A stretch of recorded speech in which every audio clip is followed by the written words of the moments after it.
Hi all, പുതിയൊരു വീഡിയോയിലേക്ക് എല്ലാവർക്കും സ്വാഗതം. ചെമ്പനീർ പൂവിൻ്റെ അടുത്ത ഭാഗമാണ് ഞാൻ പറയാൻ വേണ്ടി പോകുന്നത്. അപ്പോൾ അതിനു മുമ്പ് എൻ്റെ ചാനൽ നിങ്ങൾ സബ്സ്ക്രൈബ് ചെയ്യാതെ കാണുന്നവരാണെങ്കിൽ പെട്ടെന്ന് തന്നെ കയറി സബ്സ്ക്രൈബ് ചെയ്ത് ലൈക്ക് ചെയ്ത് സപ്പോർട്ട് ചെയ്ത് കാണാം. അപ്പോൾ അടുത്ത ഭാഗം കാണിക്കുന്നതെന്ന് പറഞ്ഞു കഴിഞ്ഞാൽ നമ്മളെ രേവതിയും അച്ചമ്മയും കൂടി സംസാരിക്കുന്ന ഭാഗമാണ്. കാര്യം എന്ന് പറഞ്ഞാൽ രേവതി അമ്മ ഒരുപാട് വഴക്ക് പറഞ്ഞു. അതായത് എന്ന് പറഞ്ഞാൽ അവളെ കൊണ്ടുള്ള ദാരിദ്ര്യവും വിഷമവും കഷ്ടപ്പാടും എല്ലാം അവളെ കൊണ്ടാണ് ഉണ്ടാകുന്നത് എന്നൊക്കെ പറഞ്ഞ് അവളെ ഭക്ഷണം ഉണ്ടാക്കാൻ വേണ്ടി പോയ സമയത്ത് അരി എടുക്കരുത്, അരി എൻ്റെ കൈ കൊണ്ടല്ലാതെ നിൻ്റെ കൈ കൊണ്ട് എടുക്കാൻ പാടില്ല എന്നൊക്കെ പറഞ്ഞിട്ട് ശകാരിക്കുകയൊക്കെ ചെയ്തിട്ട് ഒഴിവാക്കിയിരിക്കുകയാണ്. അപ്പോൾ ആ വിഷമങ്ങളൊക്കെ എന്തായാലും അദ്ദേഹം വരുമ്പോഴത്തേക്ക് ചോറാവണം എന്നുള്ള വിഷമത്തോടെയാണ് അവൾ വീണ്ടും ഉണ്ടാക്കാൻ വേണ്ടി പോയത്, തയ്യാറാക്കാൻ വേണ്ടിയിട്ട്. അപ്പോൾ ആ സമയത്ത് വീണ്ടും അമ്മ ശകാരിക്കുകയാണ് ചെയ്തത്. അപ്പോൾ ആ വിഷമം തീർക്കാൻ വേണ്ടിയിട്ട് രേവതി ചെയ്തത് അച്ചമ്മയെ വിളിച്ച് സംസാരിക്കുക എന്നാണ് വിചാരിച്ചത്. അപ്പോൾ അച്ചമ്മയെ വിളിച്ചു. അപ്പം വിളിക്കാൻ പോകുന്നതിനിടയിൽ തന്നെ അച്ചമ്മ തിരിച്ച് ഇങ്ങോട്ടേക്ക് വിളിക്കുകയാണ്. അപ്പോൾ കോളെടുത്ത് കരയുന്നത് കണ്ടപ്പോൾ തന്നെ അച്ചമ്മ ചോദിച്ചു, എന്താ മോളെ നീ കരയുന്നത്, എന്താ മോളെ നിനക്ക് പറ്റിയതെന്നൊക്കെയുള്ള കാര്യങ്ങൾ തിരക്കുകയാണ്. എന്തിനാ മോള് കരയുന്നതെന്ന് ചോദിക്കുമ്പോൾ അവൾ പറയുകയാണ്, ഒന്നുമില്ല അച്ചമ്മേ, അച്ചമ്മ എന്തിനാ എന്നെ വിളിച്ചത്. അപ്പോൾ അച്ചമ്മ പറയുകയാണ്, ഞാൻ ഒന്നും വെറുതെ വിളിച്ചതാ മോളെ, നിൻ്റെ സുഖവിവരം അന്വേഷിക്കാൻ വേണ്ടി വിളിച്ചതാണ്. എന്താണെങ്കിലും മോളെന്തിനാ കരയുന്നത് എന്ന് അച്ചമ്മയോട് പറ. അപ്പോൾ അവൾ പറയുകയാണ്, അച്ചമ്മേ എനിക്കിവിടെ പിടിച്ചു നിൽക്കാൻ പറ്റുമെന്ന് തോന്നുന്നില്ല അച്ചമ്മേ, എനിക്കിവിടെ പിടിച്ചു നിൽക്കാൻ കഴിയില്ല. അച്ചമ്മേ ഞാൻ അങ്ങോട്ട് വന്നോട്ടെ, ഞാൻ അച്ചമ്മയുടെ കൂടെ താമസിച്ചോട്ടെ. എന്താ മോളെ, അതിന് മാത്രം എന്താ ഉണ്ടായത്, മോള് കരയാത്ത കാര്യം പറ. അപ്പോൾ അവൾ പറയാണ്, അച്ചമ്മേ ഞാനിവിടെ നിൽക്കുന്നത് ഇഷ്ടമല്ല അച്ചമ്മേ, ഈ വീടിന് വേണ്ടാത്തവളാണ് ഞാൻ. അപ്പോൾ അച്ചമ്മ, അങ്ങനെ ആരാ പറഞ്ഞത്, സച്ചിയാണോ, സച്ചി അങ്ങനെയൊക്കെ പറഞ്ഞോ. അപ്പോൾ ഞാൻ പറഞ്ഞതൊന്നും അവന് മനസ്സിലായില്ലല്ലേ, അവനാണോ വഴക്ക് പറഞ്ഞത് മോളെ. മോൾ ഫോൺ കട്ട് ചെയ്യും, ഞാൻ അവനെ ഒന്ന് വിളിക്കട്ടെ. അയ്യോ അച്ചമ്മേ, സച്ചി അങ്ങനെയൊന്നും പറഞ്ഞിട്ടില്ല, അദ്ദേഹം അങ്ങനെയൊന്നും പറഞ്ഞിട്ടില്ല, അദ്ദേഹത്തെ വിളിക്കണ്ട.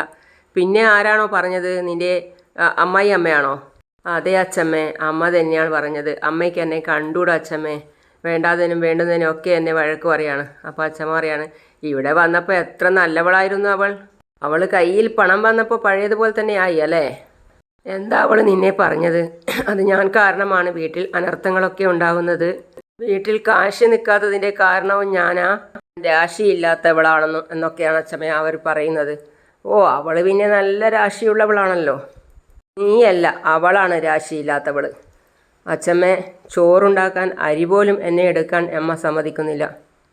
എൻ്റെ കൈ കൊണ്ട് അരിയെടുത്താൽ വീട് ദാരിദ്ര്യം പിടിച്ചു പോകും എന്നാണ് അമ്മ പറയുന്നത്. മോള് കരയാതെ മോളെ.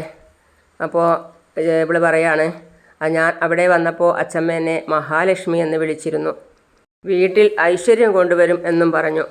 ഇവിടെ അമ്മയ്ക്ക് ഞാൻ രാശിയില്ലാത്തവളും ദാരിദ്ര്യം പിടിച്ചവളുമാണ്. അച്ചമ്മേ ഞാൻ എന്താ ചെയ്യേണ്ടത്, കുറ്റപ്പെടുത്തലുകൾ കേട്ട് മടുത്തു. നീ മഹാലക്ഷ്മി തന്നെയാ, എൻ്റെ വീട്ടിൽ കയറി വന്ന മഹാലക്ഷ്മി.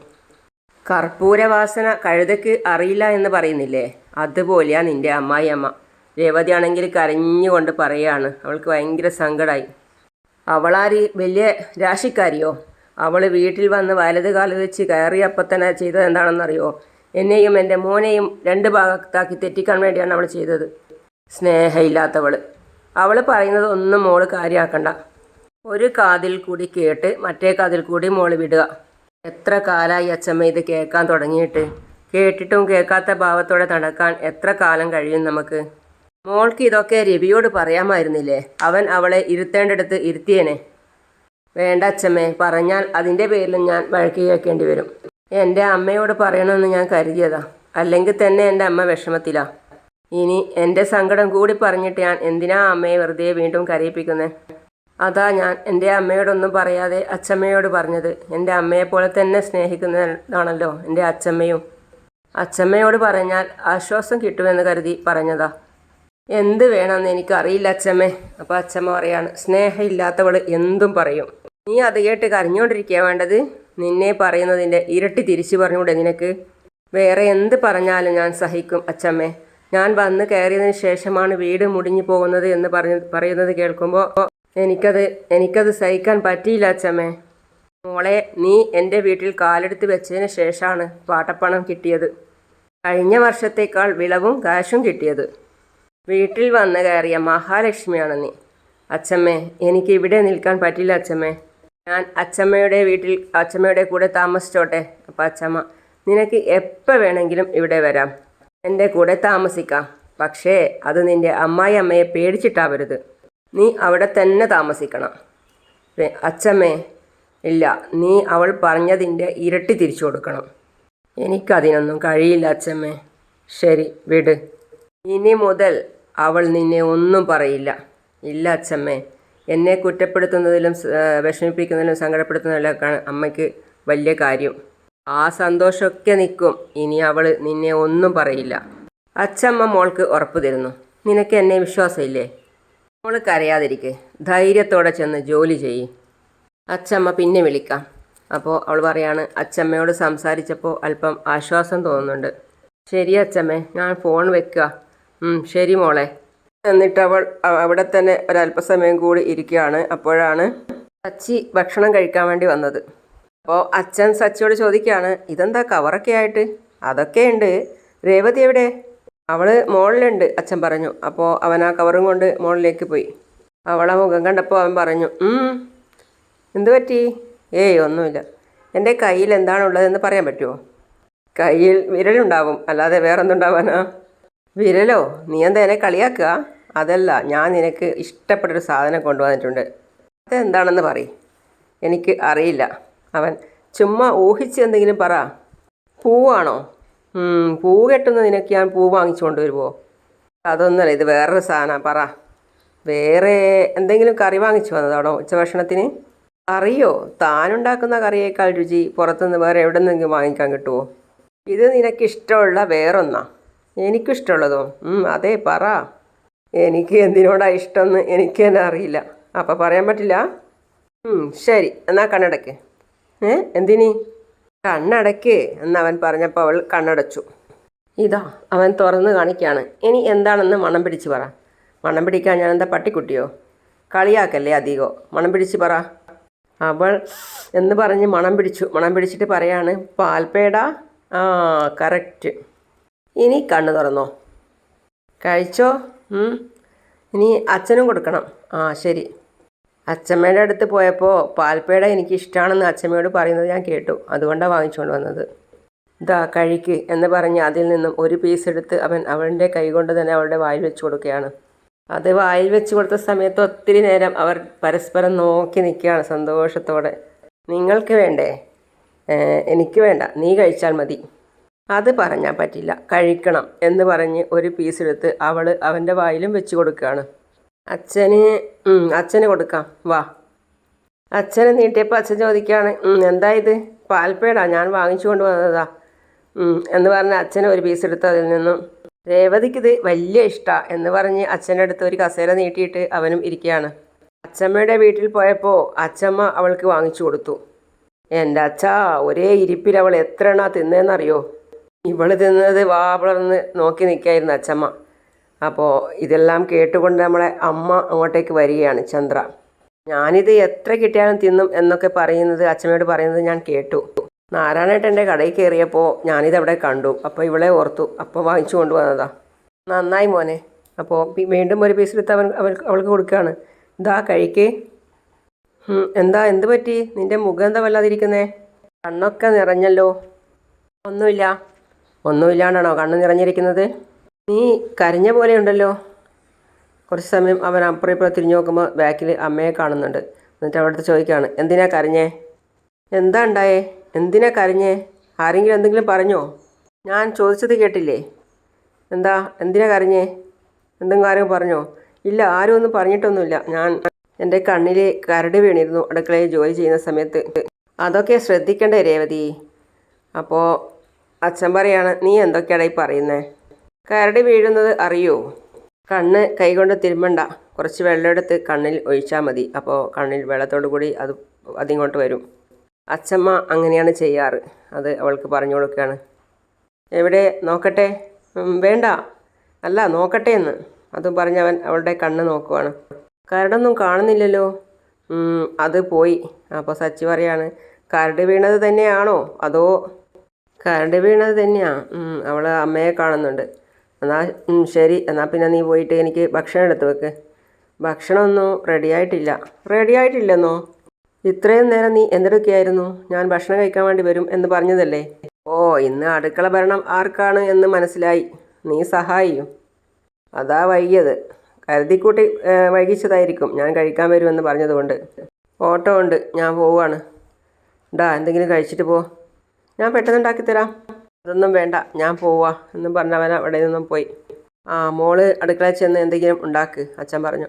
അപ്പോൾ അമ്മ പറയാണ്, അവിടെ നിന്നേ, ഞാനവിടെ അരി എടുത്ത് വെച്ചിട്ടുണ്ട്, അരിപ്പാത്രത്തിൽ തൊടരുത്, ആ അരി എടുത്താൽ മതി. അച്ഛൻ പറയാണ്, രേവതിയുടെ നല്ല മനസ്സ് നീ കണ്ടോ? നീ അവളോട് പറഞ്ഞതൊന്നും അവൾ അവനോട് പറഞ്ഞിട്ടില്ല. നീയാണ് അവളെ കരയിപ്പിച്ചത് എന്ന് അവനോട് അവൾ പറഞ്ഞിരുന്നെങ്കിൽ നിന്നെ സച്ചി 2 കഷ്ണമാക്കിയനെ. കണ്ണി കരടി വീണെന്ന് പറഞ്ഞ് അവൾ നിന്നെ രക്ഷപ്പെടുത്തി. സത്യം പറഞ്ഞിരുന്നെങ്കിൽ കാണാമായിരുന്നു. ഇതൊക്കെയാ അവളുടെ നല്ല ഗുണങ്ങൾ. നീ ആഗ്രഹിക്കുന്നത് പോലെ വലിയ പണവും പദ്ധതിയൊന്നും അവൾക്കില്ലെങ്കിലും നല്ലൊരു മനസ്സവൾക്കുണ്ട്. അത് കാണാതെ അവളെ നീ കരയിച്ചാലുണ്ടല്ലോ, അതിൻ്റെ ഇരട്ടിയായിട്ട് നിനക്ക് തിരിച്ചു കിട്ടും. ഓർത്തോ എന്ന് പറഞ്ഞ് അച്ഛൻ അവിടെ നിന്ന് നേരെ പോയത് അടുക്കളയിലേക്കാണ്. അപ്പോൾ അടുക്കളയിൽ ചെന്നപ്പോൾ രേവതി അവിടെ നിന്നുകൊണ്ട് കരയുകയാണ്. അച്ഛനെ കണ്ടപ്പോൾ അവൾ കണ്ണൊക്കെ തുടച്ചു. അപ്പോൾ അച്ഛൻ അടുത്തോട്ട് പോയിട്ട് പറയാണ്, മോളെ, നിൻ്റെ കണ്ണീരൊക്കെ ഞാൻ കാണുന്നുണ്ട്. എത്ര തുടച്ചാലും അത് നിൻ്റെ കണ്ണിൽ നിന്നും പോവില്ല. നിന്നെ ചന്ദ്ര വല്ലാതെ വിഷമിപ്പിക്കുന്നുണ്ട്. വേണ്ട രീതിയിൽ ഞാൻ അവളോട് ചോദിക്കുകയും ചെയ്യുന്നുണ്ട്. പക്ഷേ ചോദിക്കുകയല്ല ചെയ്യാന്ന് വേറെ എന്ത് ചെയ്യാനാ? അപ്പോഴേക്കും ചന്ദ്രമെല്ലാം അവിടെ എത്തി. അപ്പോൾ അച്ഛൻ അവളോട് പറയാണ്, ചന്ദ്ര പറയുന്നതൊന്നും മോള് കാര്യമാക്കണ്ട. അവളുടെ സ്വഭാവം മോൾക്ക് അറിയാലോ, അവൾക്ക് മാറ്റാനും കഴിയില്ല. അത് അവളെ വിട്ടേക്ക്. എന്തായാലും സച്ചിയുടെ മനസ്സ് കുറച്ച് മാറി തുടങ്ങിയിട്ടുണ്ട്. അവൻ നിനക്ക് വേണ്ടി സംസാരിക്കുന്നുണ്ട്, നിന്നെ ശ്രദ്ധിക്കുന്നുണ്ട്, നിൻ്റെ കാര്യങ്ങളിലൊക്കെ ഇടപെടുന്നുമുണ്ട് അല്ലേ എന്ന് പറഞ്ഞപ്പോൾ അവൾക്ക് സന്തോഷമായി. ചെറുതാണെങ്കിലും മോൾക്ക് ഇഷ്ടപ്പെട്ടതൊക്കെ അവൻ വാങ്ങിക്കൊണ്ട് വരുന്നുണ്ടല്ലോ. മോളുടെ കണ്ണ് നിറയുന്നത് കണ്ടിട്ട് അവൻ ചോദിക്കുകയും ചെയ്തു. ഇതൊക്കെ സന്തോഷം തരുന്ന കാര്യമല്ലേ? അവൻ മാറി. അവൻ്റെ ഈ മാറ്റത്തിൽ മോള് സന്തോഷിക്കുക വേണ്ടത്. നല്ലതേ വരും മോൾക്ക്. എല്ലാം നല്ലതിന് വേണ്ടിയാണ്, നല്ലതേ നടക്കുള്ളൂ മോൾക്ക്. നീ ചന്ദ്രയുടെ കാര്യം വിട്ടേക്ക്. അച്ഛയെക്കുറിച്ച് മാത്രം ഓർത്താൽ മതി. പിന്നെ ഈ അമ്മ പറയുന്നത് കേട്ട് സങ്കടപ്പെടാനുള്ളതല്ല. താലി കെട്ടിയവൻ്റെ കൂടെ സന്തോഷത്തോടെ ജീവിക്കേണ്ടതാ മോളുടെ ജീവിതം. അത് മറക്കണ്ട മോള്. വിഷമിക്കാതിരിക്കെ. നിൻ്റെ കൂടെ സച്ചിയുണ്ട്, ഈ അച്ഛനുണ്ട്, ഈ അച്ചമ്മ ഉണ്ട്, എല്ലാവരും ഉണ്ട്. മോള് സന്തോഷത്തോടെ നിൽക്ക്. ചന്ദ്ര മാത്രമേ ഇല്ലാത്തുള്ളൂ. പോവാൻ പറ അവളോട്. കണ്ണ് തുടക്ക്. സന്തോഷത്തോടെ ഇരിക്ക്. മോള് വിഷമിക്കണ്ട. അതും പറഞ്ഞ് അച്ഛൻ അവിടെ നിന്നും പോയി. അപ്പോൾ അമ്മ അവിടെ നിന്നും മെല്ലെ വെലിഞ്ഞ് എന്നിട്ട് മനസ്സിൽ ചിന്തിക്കുകയാണ്, എൻ്റെ മരുമകളായിട്ട് ഞാൻ അവളെ അംഗീകരിക്കുന്ന പ്രശ്നേയില്ല. ആ സ്ഥാനം എൻ്റെ ശ്രുതിക്ക് മാത്രമേ ഞാൻ നൽകൂ. ഞാൻ കഴിഞ്ഞാൽ ഇവിടെ ശ്രുതിക്ക് മാത്രമാണ് സ്ഥാനം. ഇവളിവിടുത്തെ ഒരു വേലക്കാരി മാത്രം. പിന്നെ കാണിക്കുന്നത് ഒരു ഓട്ടോ അവിടേക്ക് വരുന്നു. അതിൽ നിന്നും അച്ചമ്മ ഇറങ്ങുന്നു. അത് കണ്ടപ്പോൾ തന്നെ നമ്മളെ രേവതിക്ക് നല്ല സന്തോഷമായി. അവൾ ഓടിപ്പോവുകയാണ് അച്ചമ്മയെ സ്വീകരിക്കാൻ. അച്ചമ്മയുടെ കയ്യിൽ നിന്ന് ബാഗ് വാങ്ങിച്ച്, അച്ചമ്മേ, മോളെ, എനിക്കിത് വിശ്വസിക്കാനേ പറ്റുന്നില്ല. ഞാൻ ഒട്ടും പ്രതീക്ഷിച്ചില്ല. ഈ വന്നതെൻ്റെ അച്ചമ്മ തന്നെയാണോ? ഞാൻ തന്നെ. നേരത്തെ ഫോൺ ചെയ്തപ്പോൾ പോലും അച്ചമ്മ വരുന്ന കാര്യം പറഞ്ഞില്ലല്ലോ. ഫോൺ ചെയ്തപ്പോൾ അവിടെ ഇരിക്കാൻ തോന്നിയില്ല. നിൻ്റെ കരച്ചിലായിരുന്നു എൻ്റെ മനസ്സ് മുഴുവൻ. അപ്പോഴേക്കും ഇങ്ങോട്ട് ഇറങ്ങിയതാണ്. നിൻ്റെ കരച്ചിൽ കേട്ടപ്പോൾ എനിക്ക് തോന്നി ചന്ദ്ര നിന്നോട് എന്തൊക്കെ പറഞ്ഞു കാണും എന്ന്. അവളുടെ വായടപ്പിക്കണം. എല്ലാത്തിനും ഒരു പരിഹാരം കാണണം. അതാ അപ്പം തന്നെ ബസ് കയറി ഇങ്ങോട്ടേക്ക് വന്നത്. അപ്പം ഞാൻ കരഞ്ഞത് കൊണ്ടാണല്ലേ അച്ചമ്മ വന്നത്. എനിക്ക് വേണ്ടി ഇത്രയും ദൂരം കഷ്ടപ്പെട്ട് വരേണ്ടിയിരുന്നില്ല അച്ചമ്മേ. കരയാനല്ല നിന്നെ ഇവിടേക്ക് കൂട്ടിക്കൊണ്ടു വന്നത്. നീ സന്തോഷത്തോടെ കഴിയാനാണ്. അതിനുള്ള വഴിയുണ്ടാക്കിയിട്ടേ അച്ചമ്മ ഇവിടെ നിന്നും പോവും. അദ്ദേഹം വന്നു. അപ്പോഴേക്കും സച്ചിയുടെ കാറ് വന്നു. അപ്പോൾ അച്ചമ്മ ചോദിക്കുകയാണ്, ഇതേതാ കാറ്? വാടകയ്ക്ക് ഓടുന്നതാ. സ്വന്തം കാറ് വർക്ക്ഷോപ്പിലാണ് ഉള്ളത്. അച്ചമ്മയെ കണ്ടതും സച്ചി കാറിറങ്ങി ഓടി വരികയാണ്, അച്ചമ്മേ എന്ന് വിളിച്ചിട്ട്. അച്ചമ്മയെ പൊക്കിയെടുക്കാൻ നോക്കുകയാണ്. അപ്പോൾ അച്ചമ്മ പറയുന്നു, വേണ്ട വേണ്ട, തൂക്കിയെടുക്കുന്നതൊക്കെ അങ്ങ് നാട്ടിൽ മതി, ഇവിടെ വേണ്ട. ഇവിടെ എന്താ പ്രശ്നം? നിൻ്റെ കയ്യിൽ നിന്ന് താഴെ വീണ് കയ്യും കാലും ഒടിഞ്ഞാലേ എന്തെങ്കിലും സംഭവിച്ചിരുന്നെങ്കിൽ അവിടെയാണെങ്കിൽ പച്ചമരുന്ന് കഴിച്ച് അത് മാറ്റാം. ഇവിടെയാണെങ്കിൽ ഇംഗ്ലീഷ് മരുന്ന് കഴിക്കണം. അതൊന്നും എനിക്ക് പറ്റില്ല. അച്ചമ്മേ, ഇതാ കണ്ടോ, എൻ്റെ മസിൽ കണ്ടോ? അച്ചമ്മ താഴെ വീയില്ല. ഞാൻ ഇവിടെ എടുത്തുകൊണ്ട് പോകുന്നത് അച്ചമ്മ കണ്ടതല്ലേ. ഇവിടെ നീ എത്ര വേണമെങ്കിലും എടുത്തോ, പക്ഷേ എന്നെ നീ ഇവിടെ നിന്ന് എടുക്കണ്ട. ഒരു ദിവസം ഞാൻ എടുക്കും എന്ന് പറഞ്ഞ് എല്ലാവരും കൂടി ചിരിച്ചു. അതിന് ശേഷം പറയുന്നു, ശരി വാ അച്ഛമ്മ നമുക്ക് അകത്ത് പോകാം. അച്ഛാ ഇതാരാ വന്നേ നോക്കിയേ. ആ അച്ഛമ്മ അമ്മയോ ഇതാരാ വന്നേ? കല്യാണത്തിന് മുമ്പ് തന്നെ അമ്മയെ ഇങ്ങോട്ട് കൂട്ടിക്കൊണ്ടുവരണമെന്ന് ആലോചിച്ചിരിക്കുകയായിരുന്നു. അതിന് ഞാൻ തനിയെ വന്നില്ലേ. ആ അച്ഛമ്മ ഞാൻ പോയിട്ട് വെള്ളം എടുത്തുകൊണ്ട് വരാം. ആ മോളെ പോയിട്ട് വെള്ളം എടുത്തിട്ട് വാ. അച്ഛമ്മ ഒന്ന് വിളിച്ചു പറഞ്ഞിരുന്നെങ്കിൽ ഞാൻ കാറുമായിട്ട് വന്നിട്ട് അച്ഛമ്മയെ കൂട്ടിക്കൊണ്ടുവരുമായിരുന്നില്ലേ. ആ അതിൻ്റെ ഒന്നും ആവശ്യമില്ലടാ, എനിക്ക് തനിയെ വരാൻ അറിയില്ലേ. അതിൻ്റെ അടുത്ത് വന്ന് ചന്ദ്രൻ നിൽക്കുകയാണ്. അപ്പോൾ അമ്മ ചോദിക്കുന്നു, അല്ല നീ എന്താ ഒന്നും മിണ്ടാത്തത്? അല്ല അമ്മ എന്താ തനിയെ വന്നത്? ഒന്ന് വിളിച്ച് പറയുക പോലും ചെയ്യാതെ. വിളിച്ച് പറഞ്ഞിട്ടാണോ? ആ രവി കല്യാണൊരുക്കങ്ങളൊക്കെ എവിടെയായി? അതെന്തായാലും കല്യാണത്തിന് തലേന്നേ പൂർത്തിയാവുള്ളൂ. അതങ്ങനെയാണല്ലോ.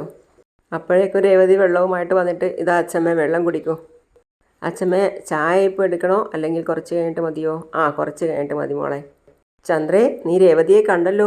ഞാൻ വീട്ടിൽ വന്നപ്പോൾ രേവതി എന്നോട് എങ്ങനെയാണ് പെരുമാറുന്നത് എന്ന് നോക്ക്. നീ ഇവളെ കണ്ടുപഠിക്ക്.